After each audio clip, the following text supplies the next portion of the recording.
하나님의 말씀은 히브리서 8장 1절로 2절입니다. 지금 언급되고 있는 것들의 요점은 이러한 대제사장을 우리가 보유하고 있다는 것이라. 그는 하늘들에서 지극히 크신 이의 보좌 우편에 앉으셨었으니 그는 그 성소들의 사역자들 곧 그 참장막의 사역자이시라. 그 장막은 사람이 아니라 그 주께서 세우셨던 것이라. 원전 직통 히브리서 오늘은 8장입니다. 구약의 1회, 신약의 5회, 하나님의 새 언약을 아시나요? 많은 언약들이 있지만 하나님의 언약이라면 좀 관심을 가져야 되지 않겠습니까? 성경에는 새 언약이란 말이 원전으로는 6번 나옵니다. 근데 우리말 번역에는 8번 나와요. 그것은 이제 그걸 약간 의역해 갖고 새 언약으로 했기 때문에 그렇습니다. 우리가 지난 6장에서 그리스도의 초보의 6단계를 배웠습니다. 사도 바울이 멜기세덱에 대해서 설명하려고 하다가 초보에 있는 사람들이 이해하지 못할까 봐 6장에서 그리스도의 초보에 있는 6가지가 무엇인가를 설명한 다음에 지난 7장에서 멜기세덱인 대제사장을 설명하고 그 멜기세덱이 예수님의 복제품이었다. 아브라함에게 나타났던 그 멜기세덱은 역사적인 인물이 아니라 잠시 그 자리에 나타났던 복제품이었다는 것을 말씀하고 있습니다. 그 이유가 뭐가 있습니까? 특별히 족보가 없다는 거잖아요. 사람은 족보가 있을 텐데 족보가 없어요. 어디서 났는지 누구 자식인지 언제 죽었는지 그게 없는 사람이에요. 바로 예수님을 말씀하고 있습니다. 그래서 그런 분이 대제사장이라는 거예요. 그러니까 우리를 잘 도와주는 어떤 사람이 있는데 그 사람이 고맙긴 하지만 그 사람이 없어져 버리면 끝나잖아요. 근데 우리의 대제사장은 항상 있는 분. 그러니까 얼마나 든든합니까? 없어지지 않는 분이라고 설명하고 오늘 와서 그 새 언약에 대해서 히브리서 기자는 우리에게 설명합니다. 그래서 오늘 1절에 지금 언급되고 있는 것들이 요점은 이러한 대제사장을 우리가 보유하고 있다는 것이라. 그러니까 죽지 않으시는 현존하시는 그 대제사장이 우리에게 있다는 거죠. 그 대제사장은 어디에 보유하고 있어요? 우리가 지금 자신 있게 말해보세요. 셋째 하늘에 있죠, 그죠? 셋째 하늘에. 그러니까 하늘들을 간통히 뚫고 지나갔으니까. 근데 오늘 여기 보면 중요한 언급이 나옵니다. 여기에 보면 그 하늘들에서 지극히 크시니 보좌 우편에 앉으셨었으니. 주님은 부활해서 직접 셋째 하늘에 간 것이 아니라 40일 동안 이제 하늘들에 계셨다는 거예요. 40일 동안. 그 다음에 오순절 열흘 남겨놓고 셋째 하늘에 가셨다는 겁니다.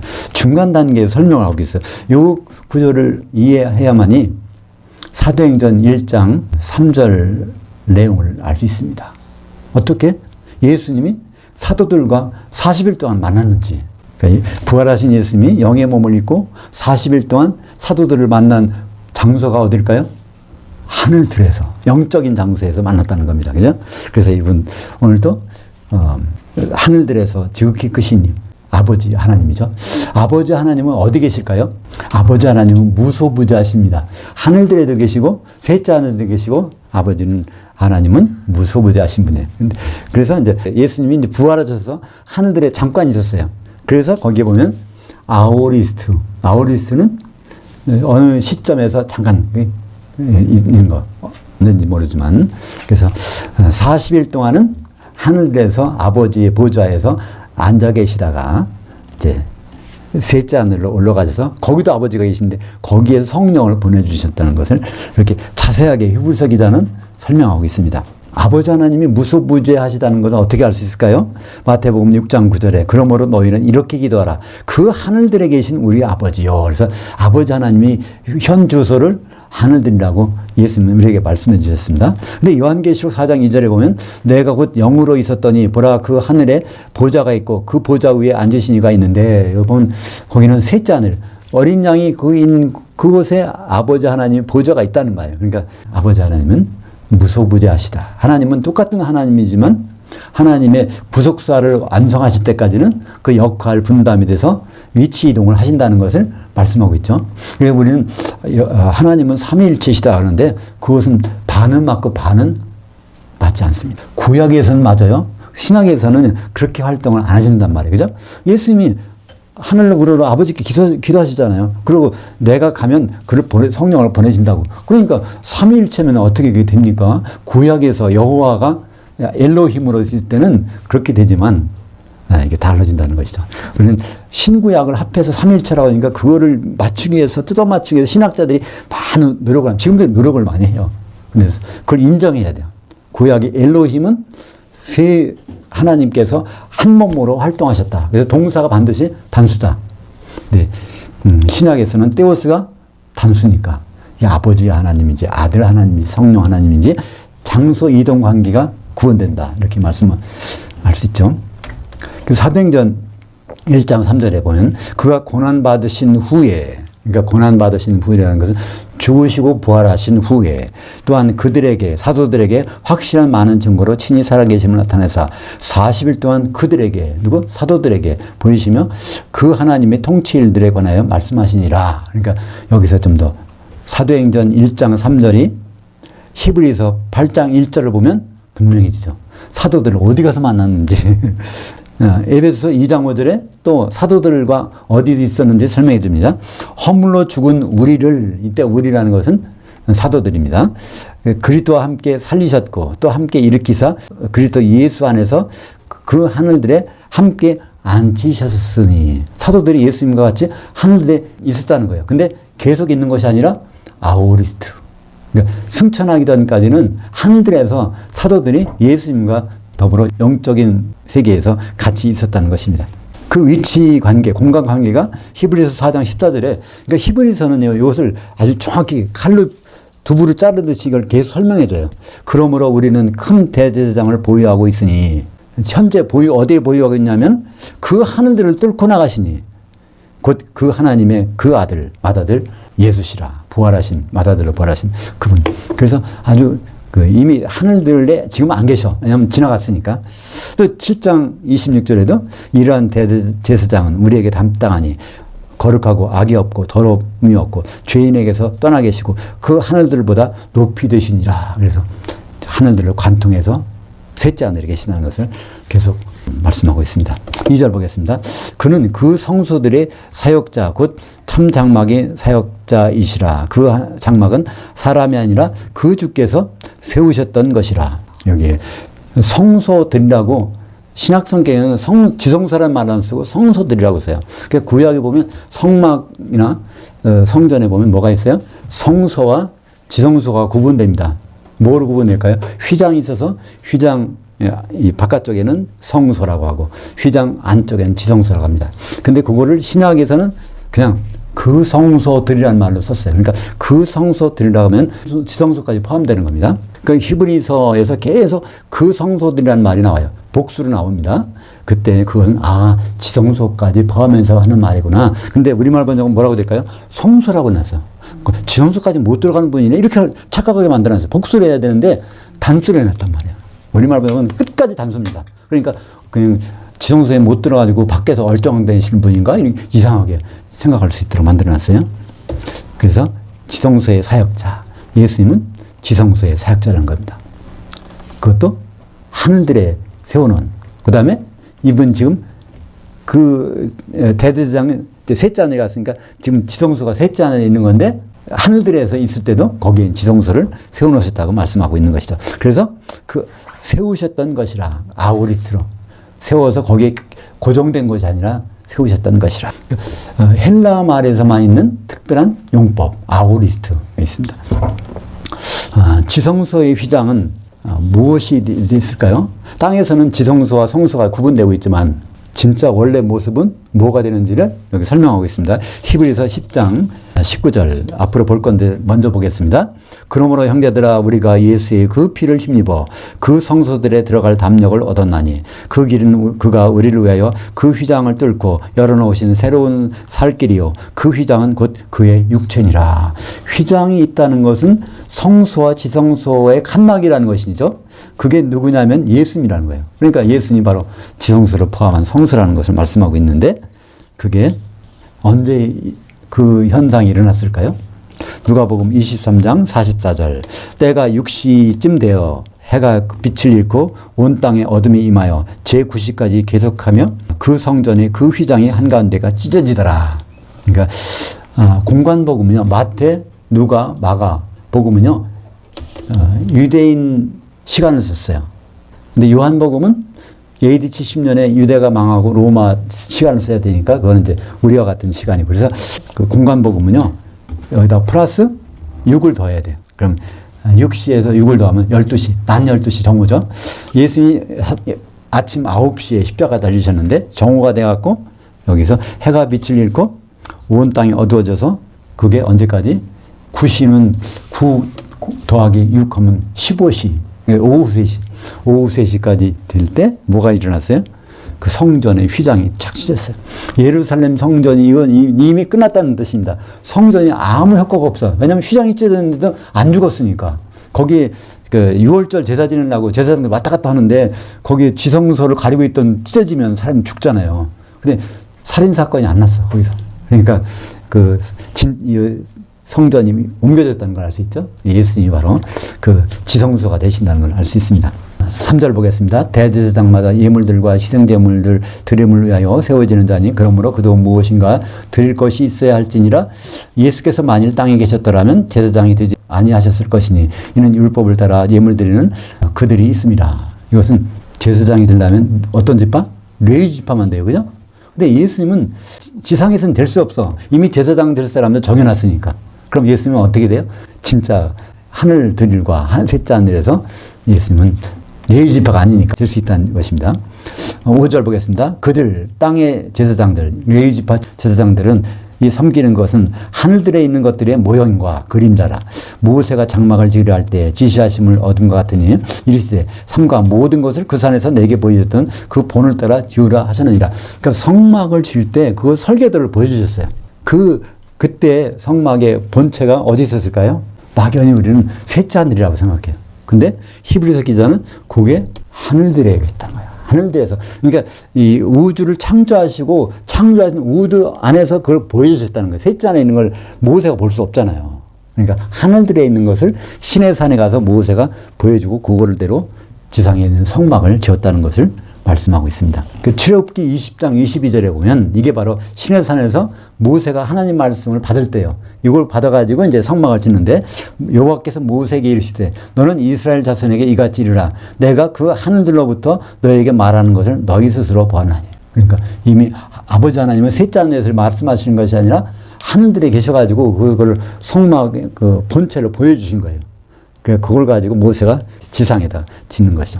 그러니까 우리가 생각했던 것과 성경은 너무나 상세하게 이렇게 말씀하고 있지 않습니까? 하늘과 하늘들을 구분해서 설명하고 계신 것입니다.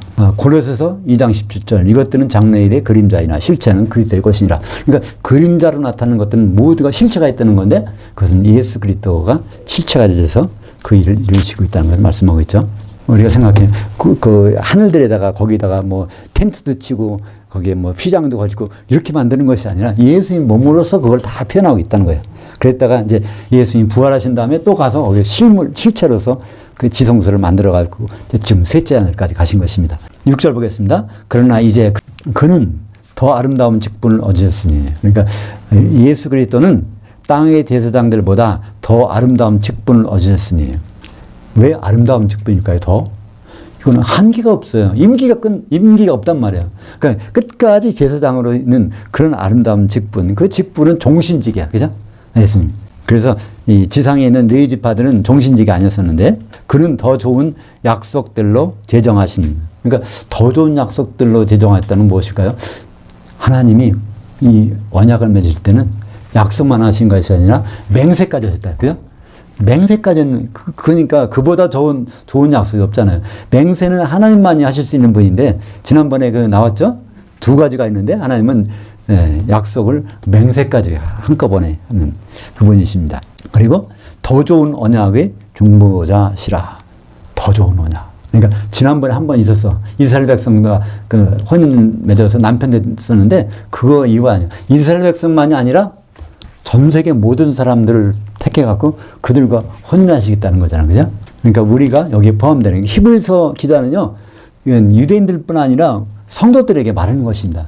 모든 사람들이 예수만 믿으면 그 안에 있으면 그와 혼인할 수 있다는 것을 얘기하고 있는 것이죠. 7절 보겠습니다. 저 첫 언약이 무음하였더라면 둘째 것을 요구할 일이 없었으려니와. 출애굽한 이스라엘과 맺은 언약이 흠이 생겼어. 그들이 약속을 안 지켰기 때문에. 그 약속을 안 지킨 것이 어디 나올까요? 예레미야서 31장 31절에 나옵니다. 이 언약은 내가 그들의 조상들의 손을 잡고 애굽 땅에서 인도해 내던 날에 맺은 것과 같지 아니할 것은 내가 그들이 남편이 되었어도 그들이 내 언약을 깨뜨렸음이라 여호와의 말씀이니라. 그래서 첫 번째 언약은 출애굽한 이스라엘과 언약을 맺었어. 그러니까 하나님이 남편 되고 그들은 그의 아내가 되는 그 언약을 맺었는데 그들이 우상 숭배하는 바람에 이제 깨졌다는 거죠. 8절 보겠습니다. 그들이 잘못을 지적하여 말씀하시되 주께서 이르시되 볼지어다 날이 이르리니 내가 이스라엘 집과 유다 집과 더불어 새 언약을 맺으리라. 새 언약. 그러니까 우리가 여기는 안 써 있어요. 이스라엘과 유다 집이라고 그러는데 요 이스라엘과 유다가 누군지 몰라. 근데 새 언약인데 새 언약은 누가 맺는 거예요? 그리스도 안에 있는 모든 사람들과 맺는 거니까 이거는 새로운 이스라엘인 걸 알 수 있고 새로운 이스라엘 12지파라는 걸 알 수 있죠. 그러니까 요한계시록에 나온 이스라엘 12지파는 육적인 이스라엘이 아니라 새 언약의 대상자니까 새 이스라엘이라는 것을 알 수 있습니다. 그래서 새 언약이란 말이요. 신약은 디아데케 카이네. 디아데케가 이게 언약이고요. 카이네는 새롭다는 거예요. 새롭다. 새롭다는 말이 헬라어에는 두 개가 있습니다. 네오스가 있고 카이노스가 있어요. 네오스는 최신 거라는 거예요. 최신 거. 그 카이노스는 듣보잡이라는 거예요. 듣보잡. 그러니까 어디 새로운 것이 그러니까 전혀 그러니까 모든 면에서 새롭다는 것이고 그 네오스는 뭘까요? 이거는 여기 나오긴 나오는데 올해 나온 상품, 신상품이라는 거예요. 예, 그 차이가 있습니다. 신상품과 듣보잡 상품이라는 게 있잖아요. 이 세상에는 없던 거. 그러니까 하나님의 새 언약은요, 지금까지 우리가 생각했던 그런 언약이 아니라는 거예요. 그러니까 그 언약은 그리스도 안에 있는 사람들을 가지고 성령으로 하나로 반죽해서 하나님의 그 아내로 만드는 그런 새로운 언약이라는 것을 말씀하고 있는 것입니다. 예레미야서 31장 31절 성경에서 구약 성경에서 한 번만 나와요. 여기 새 언약이라는 것. 우리는 언약이 많을 것 같죠? 근데 새 언약이라는 단어는 한 번이면 얼마나 중요하겠어요? 볼까요? 여호와의 말씀이니라. 보라 날들이 이르니 내가 이스라엘 집과 유다 집에 새 언약을 맺으리라. 그때 베리트 하다시. 베리트는 언약, 카다시는 새로운 것.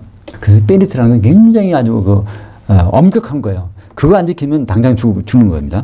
그러니까 하나님의 그 새 언약, 그 언약은 그렇게 무시무시한 겁니다.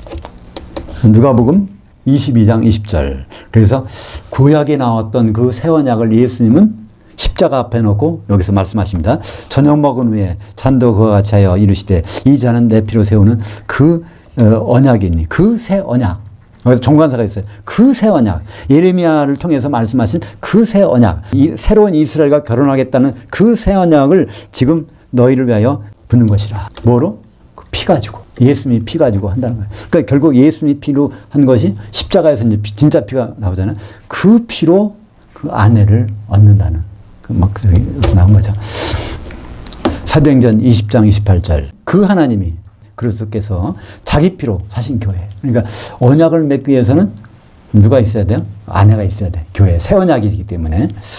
고린도후서 3장 6절. 그가 또한 우리를 새 언약의 일꾼들 되기에 자격 있게 하셨으니. 그러니까 여기서 우리는 누굴까요? 사도들. 사도들이 바로 그 새 언약의 일꾼들. 그러니까 새 언약의 일꾼들이라는 것은 혼인의 중매쟁이.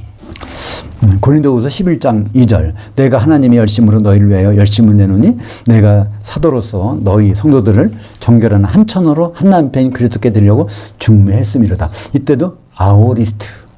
이미 끝난 거예요. 중매. 다시 좋은 남편 있나 구해볼 수가 없어요. 이미 정원이 돼 있어. 그래서 에베소서 5장 31절과 32절. 그러므로 남자가 부모를 떠나 그의 아내와 앞에서 그 둘이 한 육체가 될지니 이 비밀이 크도다. 크고 은밀한 일이 예레미야서 33장 3절에 나오는 그 일이 바로 에베소서 5장 32절에 그리스도와 교회에 대해서 말하는 것이니라. 그러니까 성경은 참 많은 사람들이 기록했지만 시대도 약 1600년 동안 기록해서 기록했지만 성경의 저자는 한 분이잖아요. 성령께서 사람들을 감동시켜서 기록한 거니까 저자가 한 분이시니까 전체적으로 흐르는 맥락은 똑같습니다. 그죠?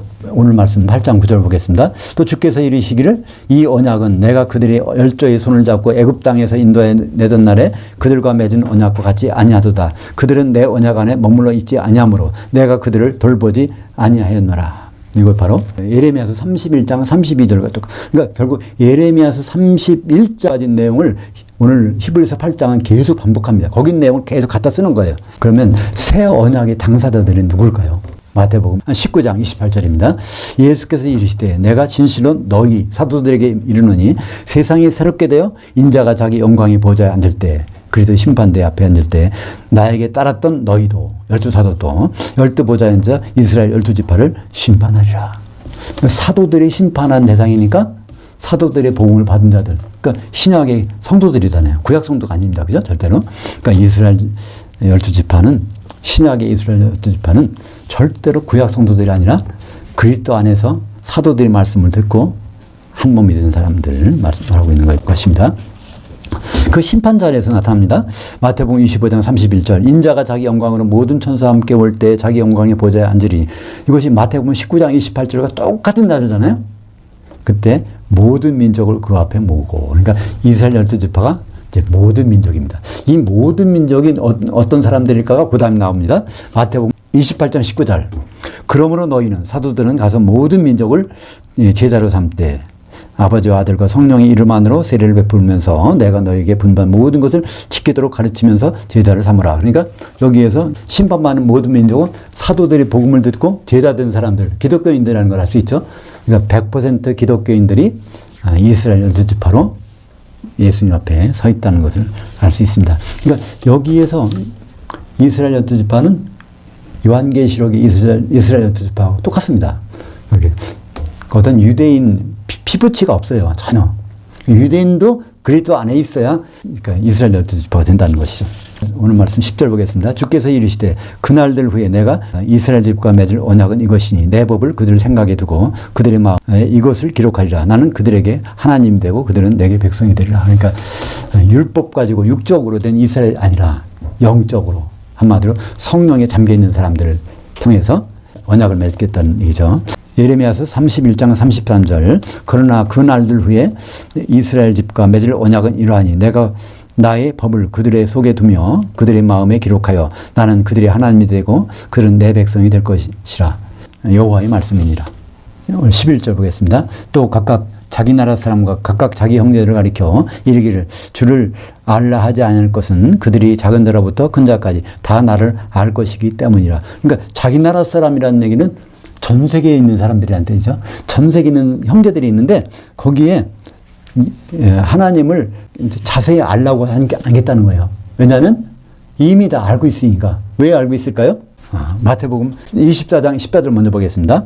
그 왕국 복음이 모든 민족에게 증언되기 위하여 온 거주지에 사람 사는 곳이라면 어느 곳이나 선포되리니 그제야 끝이리라. 그러니까 예수님 오실 때는 예수님 몰라서 못 믿는 사람이 없다는 거예요. 그죠?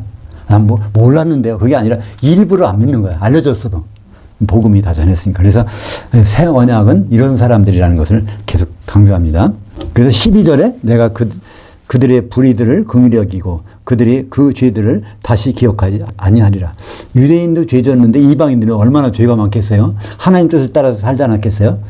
그런데 그것은 다 해결된다는 것입니다. 어떻게 해결될까요? 요한일서 1장 9절 먼저 보겠습니다. 만일 우리가 우리 죄들을 자백하면 그는 미쁘시고 의로우사 우리 죄들을 사하시며 우리를 모든 불의에서 깨끗하게 하실 것이요. 그러니까 우리 모든 죄는 우리가 자백만 하면 시인만 하면 다 지우개로 싹 지워주시니까 우리가 죄를 안 짓는 게 아니라 죄를 없애주신다고 했으니까 없다는 것입니다. 예레미야서 31장 34절 보겠습니다. 반복되는 말씀이에요. 그들이 다시 각기 이웃과 형제들을 가리켜 이르기를 너는 여호와를 알라 하지 아니하리니 이는 작은 자로부터 큰 자까지 다 나를 알 것이기 때문이라. 내가 그들의 악행을 사하고 다시는 그들의 죄들을 기억하지 아니하리라. 여호와의 말씀이니라. 그러니까 다 한다는. 그러니까 여기에 전제 조건이 뭐가 있을까요?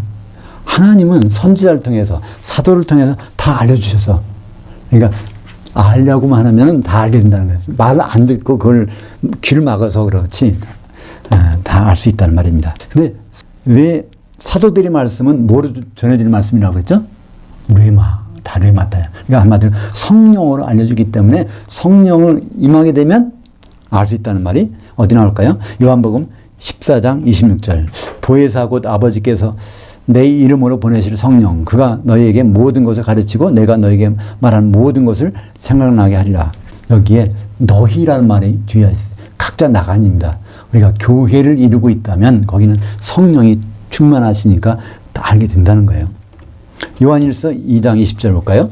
너희는 거룩하신 자로부터 기름 부음을 보유하고 있어 모든 것을 아느니라. 기름 부음이 바로 성령이죠. 그러니까 성령을 보유하고 있다면 모든 것을 알게 된다는 거예요. 에이도 이해한다는 겁니다. 구약의 히브리어 말하면 야다. 그러니까 몸으로 이해한다는 거예요. 똑같은 말씀이 요한일서 2장 27절에 있습니다. 너희가 주께 받은 바 기름 부음이 너희 안에 거하나니. 이것도 개인이 아니라 너희 교회 안에 거하나니. 현재입니다. 기름 부음이 현재 교환에 있다는 거예요. 아무도 너희를 가르칠 필요가 없고 오직 그의 기름 부음이 모든 것을 너희에게 가르치며. 오늘 말씀을 맺겠습니다. 13절입니다. 새 것이라 말씀하셨음에 첫 것이 낡아지게 하신 것이니 낡아지고 쇠하는 것은 없어져 가는 것이니라. 여기에 13절에 새 언약이라고 번역했어요. 우리말은. 근데 새 언약이 아니라 새 것이라고만 되어 있습니다. 그것은 새 것이 있다는 것은 첫 것은 없어진다는 말이에요. 그러니까 육적인 이스라엘과 맺은 그들이 하나님 백성이고 언약 백성이고 이 맺은 것은 이미 없어졌다는 것입니다. 왜? 그리스도 안에서 바로 참된 이스라엘이 있기 때문에. 어떤 사람들은 얘기하죠. 1948년 5월 14일 날 이스라엘이 독립했다. 그래서 이스라엘에게 복음이 선포되면 예수님 오신다. 그래서 그들을 굉장히 끔찍하게 생각합니다. 육적인 유대인의 피를 갖고 있는 거를. 근데 육적인 피, 유대인 피는요, 아무것도 소용없는 거예요. 오늘 말씀이 있잖아요. 새 것이 나오면 첫 것은 육적인 이스라엘은 다 필요 없다는 것입니다. 요한계시록 2장 9절. 차칭 유대인이라 하는 자들의 비방도 알거니와 실상 유대인이 아니요 사탄의 회당이라. 하나님 말씀을 안 믿는 거기 때문에 사탄의 회당이라는 거. 오히려 내가 유대인 피를 가졌으니까 하나님 백성이야. 이거는 이미 지나간 건데 그거 가지고 고집한다면 그건 잘못된 것이죠. 요한계시록 3장 9절도 똑같은 말씀입니다. 그래서 요한계시록 7장 4절과 8절에 보면 새로운 이스라엘은 바로 이런 사람들이구나 알 수 있습니다. 내가 인침을 받은 자들의 수를 들으니 새로운 이스라엘 자손의 각 지파 중에서 인침을 받은 자들이 14만 4천이니 그 중에서 요셉 지파 중에는 1만 2천이요 출애굽한 이스라엘 중에는 요셉 지파가 0명입니다. 요셉의 아들 둘이 있는데 그들을 야곱으로 므낫세, 에브라임으로 옮겨졌기 때문에 요셉 지파는 0명이에요. 그러니까 육적인 이스라엘에서는 요셉 지파가 0명인데 영적인 이스라엘은 인맞은 자만 해도 12,000명이에요. 그러니까 완전히 구별된다는 것을 요한계시록을 통해서 우리에게 다시 말씀해 주고 있습니다. 하나님의 새 언약.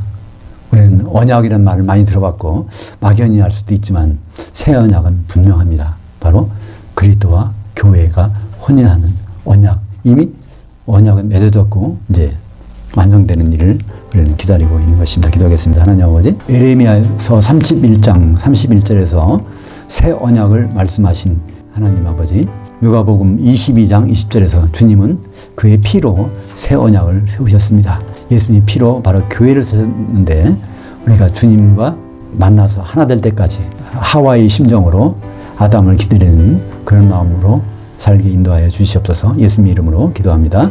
아멘.